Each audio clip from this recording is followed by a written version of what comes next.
എൻ്റെ പേര് ഷിജി. ഞാൻ ബാംഗ്ലൂരിൽ നിന്ന് വരുന്നു.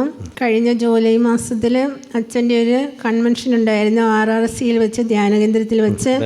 ആ ധ്യാനത്തിൽ ഞാനും പങ്കെടുത്തിരുന്നു. അപ്പോൾ എൻ്റെ കാലിങ്ങനെ സ്വയമേ വിണ്ട് കീറുന്ന ഒരു പ്രകൃതമാണ് എൻ്റെ കാലിന്. രണ്ട് കാലം ബാംഗ്ലൂരായിരുന്നുകൊണ്ട് ഞങ്ങളിവിടെ കോഴിക്കോടായിരുന്നു. ഇപ്പോൾ 3 വർഷമായി ബാംഗ്ലൂർ പോയിട്ട്. അപ്പോൾ അവിടെ ചെന്നപ്പം തണുപ്പായതുകൊണ്ട് ഇച്ചിരി കൂടുതലായിരുന്നു.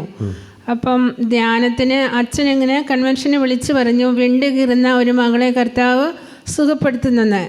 ഞാൻ വീട്ടിൽ വന്ന് നോക്കുമ്പോൾ എൻ്റെ കാലിൽ വിണ്ട് കീറലില്ല, നല്ല വൃത്തിയുള്ള കാലായിട്ട് കാണുന്നു. ഈ ദിവസം, ഈ മാസങ്ങൾ ജൂലൈ കഴിഞ്ഞ് ഓഗസ്റ്റ്, സെപ്റ്റംബർ, ഒക്ടോബർ, 4 മാസമായിട്ട് പിന്നെ പ്രശ്നം ഉണ്ടായിട്ടില്ല.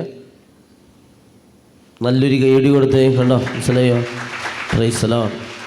അതേപോലെ ഈ ധ്യാനത്തിന് എൻ്റെ ബ്രസ്റ്റിൻ്റെയും കക്ഷത്തിൻ്റെ ഇടയിൽ ഒരു മുഴ പോലെ ഒരു തടിപ്പുണ്ടായിരുന്നു. അപ്പോൾ തിങ്കളാഴ്ച അച്ഛൻ വിളിച്ച് പറഞ്ഞു, ബ്രസ്റ്റിൻ്റെയും കക്ഷത്തിൻ്റെ ഇടയിലുള്ള ഒരു മുഴ ഈശോ മാറ്റുന്നെന്ന്. അപ്പം ഞാൻ നോക്കുമ്പോൾ ആ മുഴ അവിടെ കാണുന്നില്ല. യേശുവേ നന്ദി, യേശുവേ സ്തുതി.